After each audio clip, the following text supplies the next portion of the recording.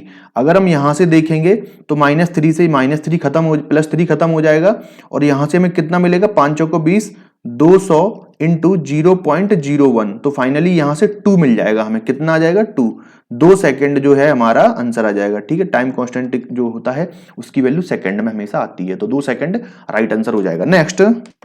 Next question है, हमसे पूछा गया है हमें मैक्सिमम पावर को बताना है, कितनी मैक्सिमम पावर ट्रांसफर होगी फ्रॉम सोर्स टू लोड। ठीक है, जो सर्किट हमें नीचे गिवन है। तो मैक्सिमम पावर ट्रांसफर थ्योरम में क्या करेंगे, सबसे पहले हम इस RL को ओपन कर देंगे। ठीक है, इसको हमने क्या कर दिया, ओपन कर दिया, ओपन सर्किट कर दिया RL, यानी कि ये खत्म हो गया, यहाँ पे कुछ नहीं है। ठीक है, RL ओपन कर दिया। इसके अक्रॉस सबसे पहले हम क्या करेंगे, ओपन सर्किट हो गया, हम VOC फाइंड कर लेंगे, या VOC या VTH फाइंड कर लेंगे। ठीक है, तो देखो मैं क्या करूंगा, सबसे पहले एक लूप मैंने ये बना लिया, एक लूप मैंने ये बना लिया। ठीक है, हमारे पास 2 मैश हैं, दोनों में हम क्या करेंगे, इंडिविजुअल KVL लगाएंगे। तो अगर हम फर्स्ट लूप में अगर घूमें तो देखो, फर्स्ट लूप में अगर हम मूव करते हैं तो 8 6 14, तो 40 I1 मिलेगा। इसमें I1 करंट फ्लो हो रही है, इसमें करंट I2 फ्लो हो रही है। ठीक है, तो 40 I1 हो जाएगा यहां से, माइनस का 6 I2 हो जाएगा यहां से। ठीक है, ये माइनस का 10 है, यहां जाके प्लस का हो जाएगा। देखो मैं क्या कर रहा हूं, मैं डायरेक्टली सॉल्व कर रहा हूं, मैंने पहला साइन लिया है। ठीक है, मैंने पहला साइन लिया है। ठीक है, यहाँ पे माइनस का 10 था, वहां जाके प्लस का कर दिया मैंने, 8 और 6 को ऐड करके 14 I1 लिख दिया। यहाँ पे करंट I2 नेगेटिव जा रही है यहाँ पे, तो माइनस का 6 I2 कर दिया। ठीक है, तो फाइनली यहां से जब मैं देखूंगा, इक्वेशन फर्स्ट बन गई मेरी ये। जब सिमिलरली मैं दूसरे लूप में मूव करूंगा, ठीक है, दूसरे लूप में मूव करूंगा तो कितना I2 मिलेगा, 10 और 8 18, 18 और 6 24, यानी कि 24 I2 मिल रहा है मुझे। ठीक है, दूसरे वाले लूप में, लेकिन I1 कितना मिलेगा, तो माइनस का 6 I1 मिलेगा हमें यहां से। ठीक है, और इसमें कोई सोर्स वगैरह तो है नहीं, तो सिंपली इसको इक्वेट कर देंगे 0 से। ठीक है, इक्वेशन फर्स्ट और सेकंड मिल गई है हमें। जब हम इक्वेशन फर्स्ट और सेकंड को कंपेयर करेंगे तो I1 का वैल्यू हमारे पास निकल के आ जाएगा कितना, I2 निकलेगा, पहले I2 निकाल लेंगे हम। ठीक है, I2 निकलेगा 1/5 एम्पियर। ठीक है, और सिमिलरली हमारा I1 निकल के आ जाएगा। वैसे हमें I2 से ही काम है, हमें I1 से मतलब है नहीं है, क्योंकि हमें इस वाली ब्रांच में फ्लो होने वाली करंट पता करनी है। ठीक है, जो इसमें फ्लो होगी उसकी वैल्यू देखो, इसमें जो करंट फ्लो होगी 8 ओम में।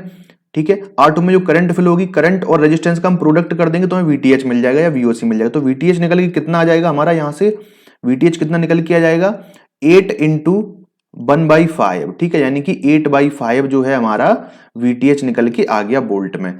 अगर हम बात करें RTH की, ठीक है, अब हम यहां निकालेंगे इस साइड RTH की बात करें तो वोल्टेज को हम शॉर्ट सर्किट कर देंगे यहाँ पे और बाकी हमें कुछ नहीं करना है, ठीक है, और इसके अक्रॉस हम RTH निकाल। जब ये शॉर्ट सर्किट हो जाएगा वोल्टेज सोर्स हमारा, तो उस केस में 8 और 6 कैसे हो जाएगा, पैरेलल में हो जाएगा, तो 8 पैरेलल विथ 6 हो गया, कोई दिक्कत नहीं। जब ये पैरेलल इसके साथ हो गया तो ये पूरा कॉम्बिनेशन इस 10 ओम के साथ सीरीज में चला जाएगा, प्लस का 10 हो जाएगा यहाँ पे, यहाँ भी कोई दिक्कत नहीं, ठीक है। और ये पूरा कॉम्बिनेशन जो हमारा निकल के आएगा, ये पूरा का पूरा रिजल्ट, ये जो रिजल्ट होगा ना, ये इसके साथ 8 ओम के साथ पैरेलल में चला जाएगा, तो पैरेलल का 8 ओम हो गया, ठीक है। तो फाइनली जब हम इस पूरे कॉम्बिनेशन को, पूरे अरेंजमेंट को सॉल्व कर लेंगे, ठीक है, तो अगर मैं करके दिखा देता हूं, कोई दिक्कत नहीं। 8 6 48 अपॉन 8 6 14 प्लस 10, ठीक है, पैरेलल विथ 8, ठीक है, यहाँ पे 140 हो जाएगा, 140 और 48 करेंगे तो 188/14 हो जाएगा, ठीक है, 188/14 हो जाएगा, और ये पैरेलल विथ 8 हो जाएगा। जब हम इसको 8 के साथ पैरेलल करके कंप्लीटली इसको जब हम सॉल्व करेंगे तो RTH की वैल्यू यहाँ पास सिंपली आ जाएगी कितनी, 94 इंटू 8 अपॉन 150, ठीक है। थोड़ा सा रीअरेंज करने के बाद हमें RTH की ये वैल्यू मिल रही है, क्योंकि हमारे पास वहां कैलसी तो होता नहीं है, तो हम टोटल कैलकुलेट करें। अब देखो हमें करना क्या है, हमें पूछा गया है मैक्सिमम पावर ट्रांसफर, तो मैक्सिमम पावर ट्रांसफर की केस में हमें पावर बतानी है, ठीक है। तो Pmax बराबर में क्या होता है, Pmax बराबर में होता है VTH² upon 4RTH, VTH² upon 4RTH, ठीक है। VTH की वैल्यू हमारे पास कितनी है, 8/5 है।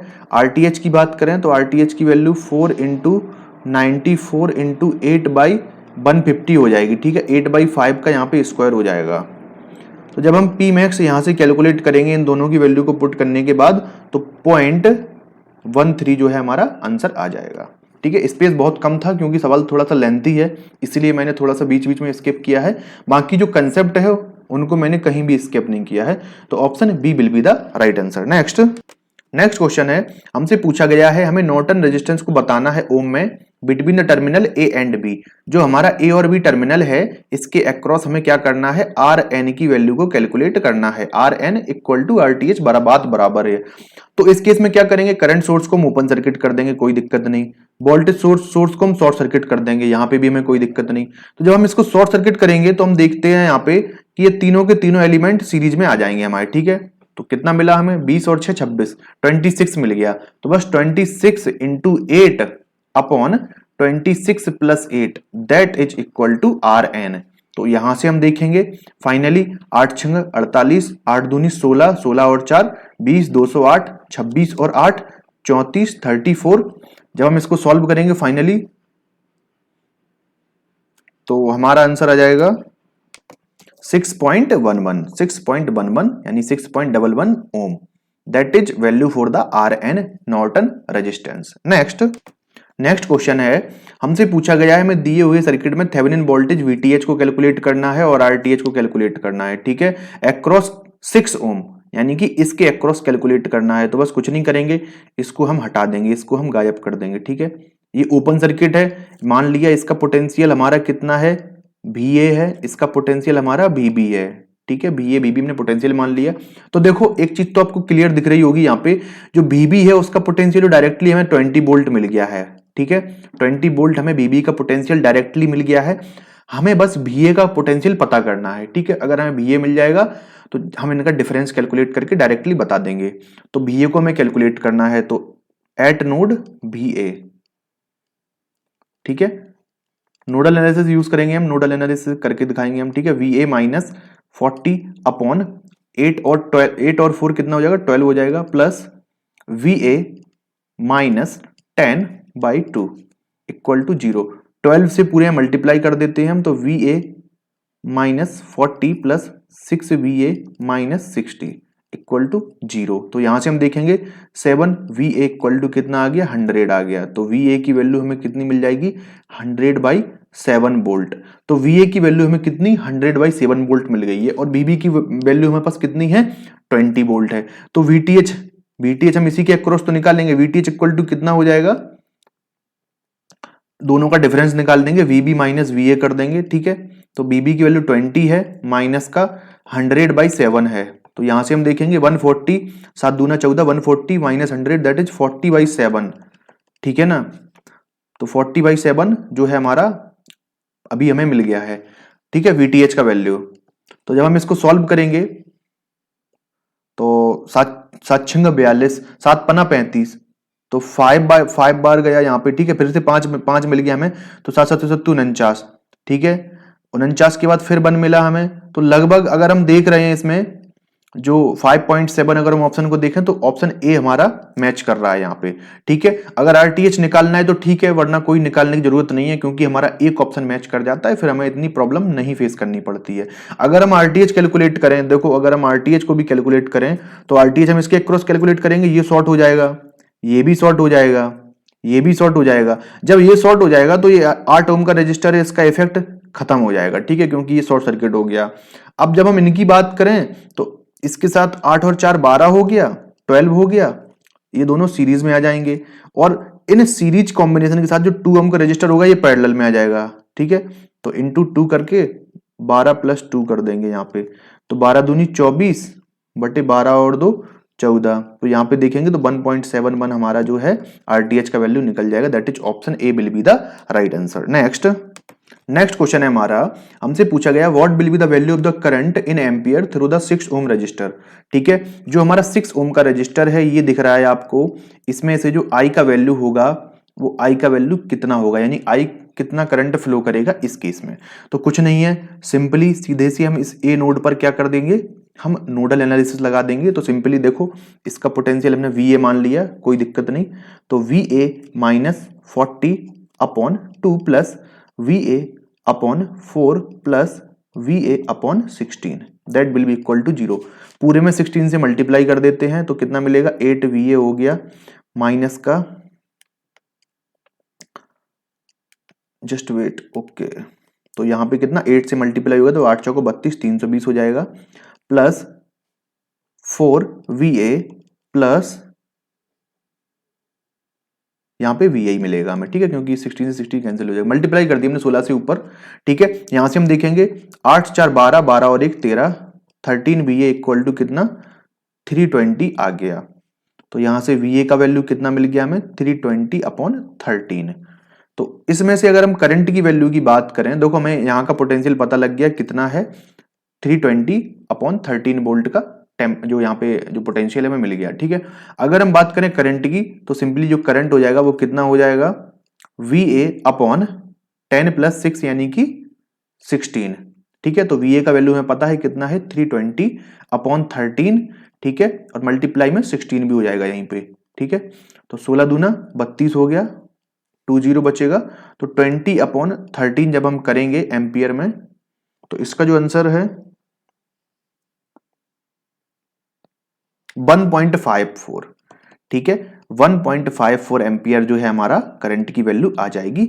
जहां पर भी ऑप्शन हमें 1.54 दिखेगा उस पर हम टिक करेंगे और फर्दर आगे मूव करेंगे। नेक्स्ट क्वेश्चन है, इन्होंने हमसे पूछा है, इन्होंने क्या पूछा है, हमसे पूछा है कि what will be the value of the current, यानी कि करंट की वैल्यू बतानी है मिली एम्पियर में, जो सर्किट हमें गिवन है, यानी कि जो I दिख रहा है ना आपको ये वाला, हमें इसकी वैल्यू फाइंड करनी है। तो देखो वोल्टेज हमारे पास है पहले से ही, हम अगर इक्विवेलेंट रेजिस्टेंस को कैलकुलेट कर लें तो करंट हम कैलकुलेट कर पाएंगे। तो सिंपली हम क्या करेंगे, सबसे पहले R इक्विवेलेंट को कैलकुलेट करेंगे, ठीक है। अगर हम R इक्विवेलेंट को देखें यहाँ पे तो 50 प्लस ये 100 ओम और 40 ओम का जो रजिस्टर है वो पैरेलल में है, तो क्या करेंगे हम 100 × 40/100 + 40 यानी सिंपली 140 हो गया, प्लस 20, ठीक है। तो यहां से हम देखेंगे 70 हो गया, प्लस यहां से ये कैंसिल हो गया, 2 दूना 4 और 2 सत्ते 14, यानी कि सिंपली 200/7 हमें यहां पे मिला, और प्लस का यहां पे मैं इसको यहीं पे ऐड कर दे रहा हूं, ठीक है, 70 ऑलरेडी मैं ऐड कर चुका हूं, ठीक है। अब देखते हैं यहाँ पे, और इसको फर्दर हम सॉल्व करें जब, जस्ट वेट, ठीक है। यहाँ पे हम देखेंगे 70 तो एच डी जैसे ही है, 7 दूना 14, 7 × 21, ठीक है, 7 दूना 14 हो गया, 7 दूना 14 हो गया, बचे हमारे पास कितने 6 बचे हैं, ठीक है। तो 7 8 56 हो जाएगा, तो 28 आ जाएगा यहाँ पे सिंपली, और 5 7 के आसपास लगभग हमें देखने को मिल जाएगा।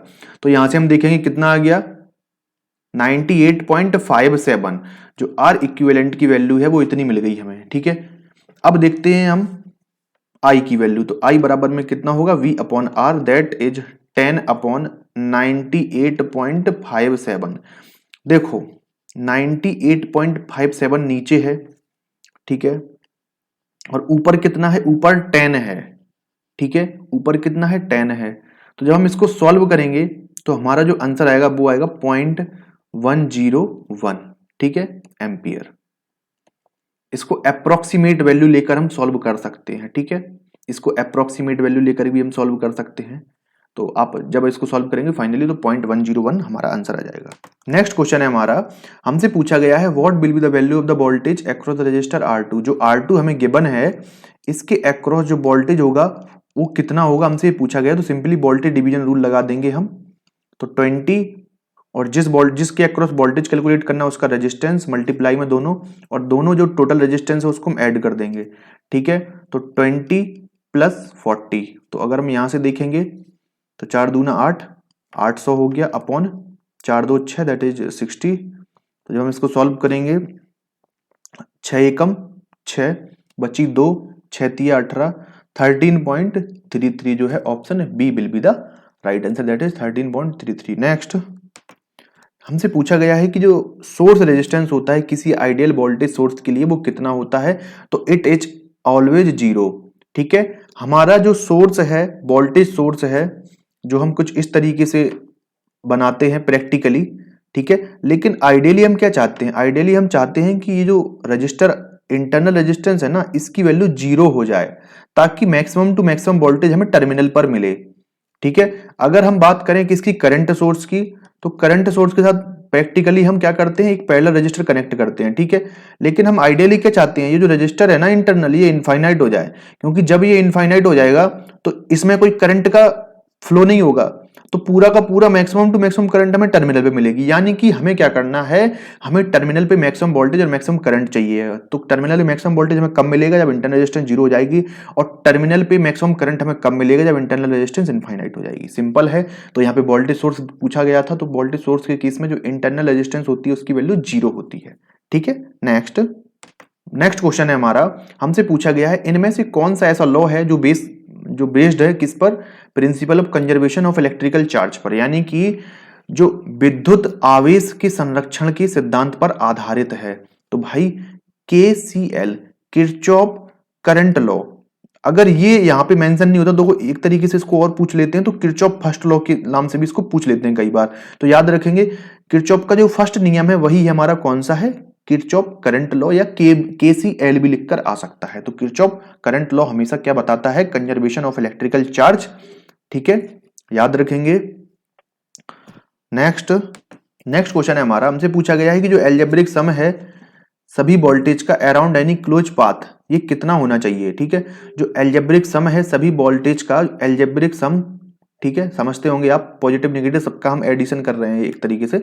तो इसमें हम देखेंगे तो हमेशा ये 0 होना चाहिए। ठीक है, 0 होना चाहिए, KBL का स्टेटमेंट है, algebraic sum of voltage around any close path should be equal to 0। Next हमसे पूछा गया है नेक्स्ट क्वेश्चन में कि इनमें से कौन सा स्टेटमेंट जो है वो करेक्ट है। ठीक है, तो अगर हम ऑप्शन सी पढ़ेंगे तो हमें यहां पे दिख रहा है superposition theorem is applicable to only दो circuit that only have linear bilateral element. ठीक है, लीनियर बाइलेटरल एलिमेंट, जो सबसे अप्रोप्रिएट ऑप्शन है वो सी ही होगा। अगर हम बात करें बाकी के ऑप्शन की, तो superposition theorem is applicable only to दो circuit that have only active element, नहीं, ऐसा बिल्कुल भी नहीं है। ठीक है, क्योंकि ऐसा नहीं है, ओनली एक्टिव एलिमेंट हो उनमें, नहीं, पैसिव भी हो सकते हैं उसमें। ठीक है, नेक्स्ट स्टेटमेंट हमारा बोलता है superposition theorem is applicable to only दो circuit that have only passive element, नहीं, ऐसा नहीं है, पैसिव एलिमेंट तो ठीक है बट एक्टिव एलिमेंट भी होना चाहिए उसमें। ठीक है, तो तीसरा ऑप्शन तो हमने देख ही लिया है। चौथी की बात करें हम तो इसमें बोला गया superposition theorem is applicable to only दो circuit that have non linear bilateral element, और पता है सबको भाई सुपरपोजिशन थ्योरम कभी भी नॉन लीनियर सर्किट में हम अप्लाई नहीं कर सकते।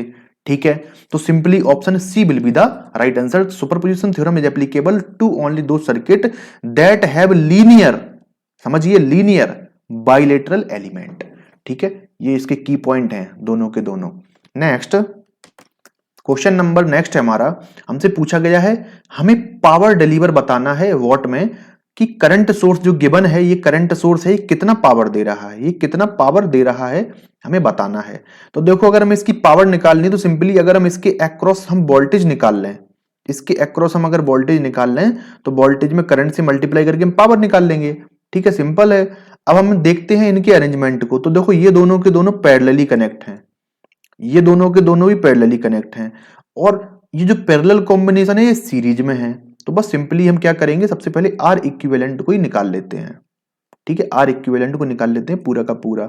तो हम यहां से देखते हैं 4 छंगे 24 अपॉन 6 4 10 10 हो गया, प्लस 8 दूनी 16 अपॉन 8 2 10। यहां से हम देखेंगे तो कितना मिलेगा हमें 2.4 प्लस 1.6, इनको हम ऐड कर देंगे 24 और 16 कितना 40 होता है, तो 4.0 आ जाएगा यहाँ पे आर इक्विवेलेंट। तो कितना आ गया आर इक्विवेलेंट, 4 ओम आ गया है। ठीक है, अब बेसिकली हम यहाँ से भी निकाल सकते हैं। देखो करंट हमारे पास कितनी है 10 एम्पियर है, आर इक्विवेलेंट 4 है, तो बी बराबर में कितना हो जाएगा आई इंटू आर हो जाएगा। तो आई का वैल्यू कितना है 10 है, आर का वैल्यू हमने निकाला है 4 है, तो जो वी की वोल्टेज की वैल्यू 40 वोल्ट आ गई। V इक्वल टू कितना हो गया 40 वोल्ट हो गया।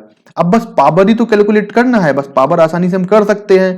P इक्वल टू क्या होता है वोल्टेज इनटू करंट, तो वोल्टेज हमारे पास आ चुका है कितना 40 और करंट हमारे पास ऑलरेडी गिवन है 10, दैट इज 500 वॉट।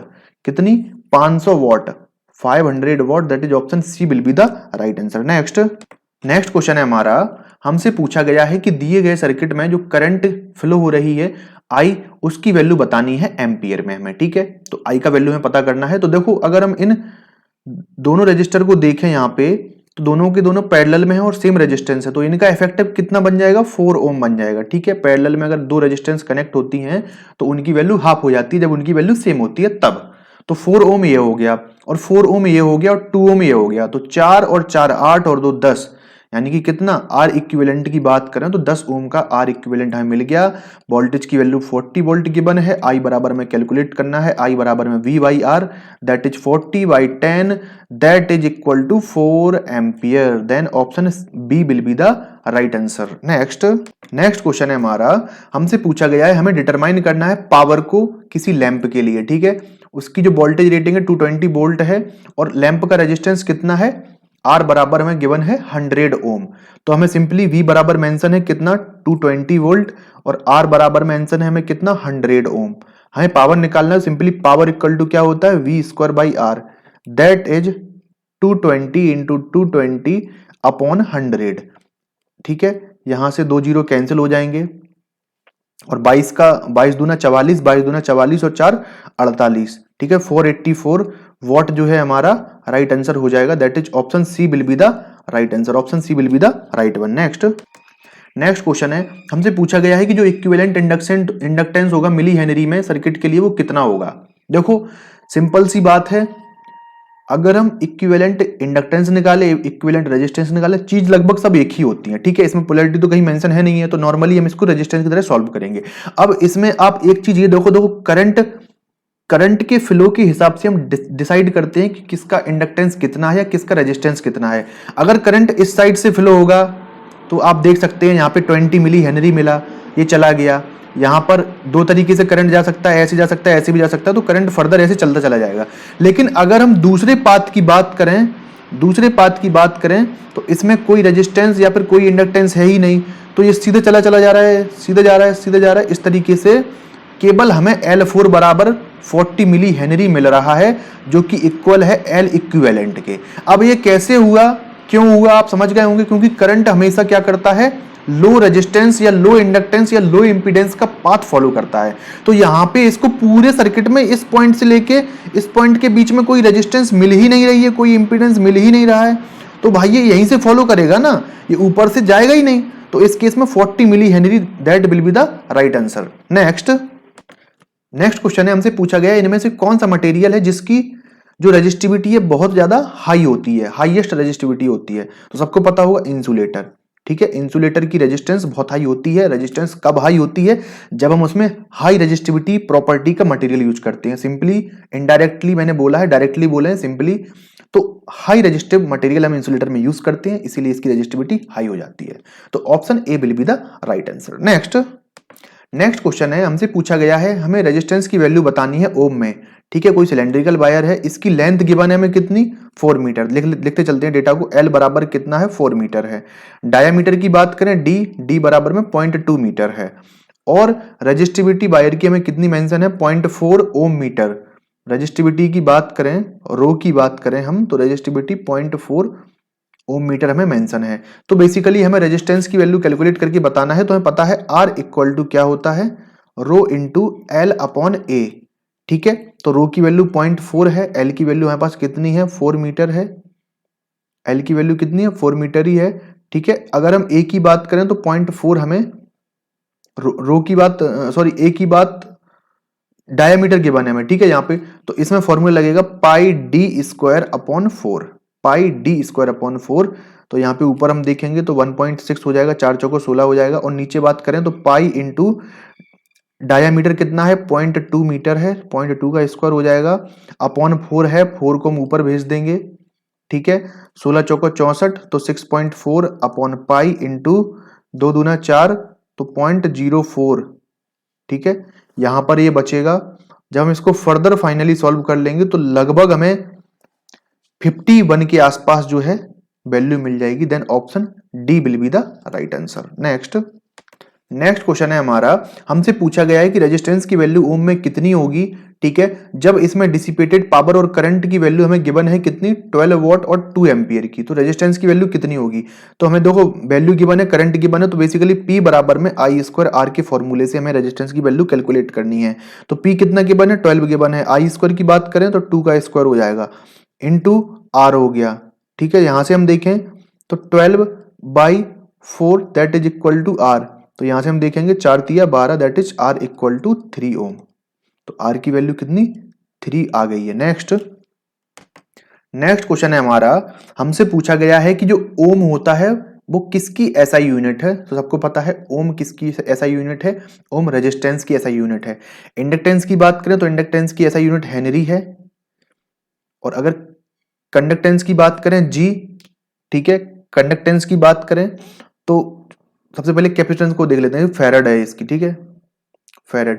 कंडक्टेंस क्या होता है, कंडक्टेंस होता है रेजिस्टेंस का उल्टा 1/r। ठीक है, रेजिस्टेंस की यूनिट होती है मो, तो कंडक्टेंस की यूनिट क्या हो जाएगी, रेजिस्टेंस की यूनिट ओम होती है तो कंडक्टेंस की यूनिट मोह हो जाएगी। ठीक है, याद रखेंगे, इंपॉर्टेंट है।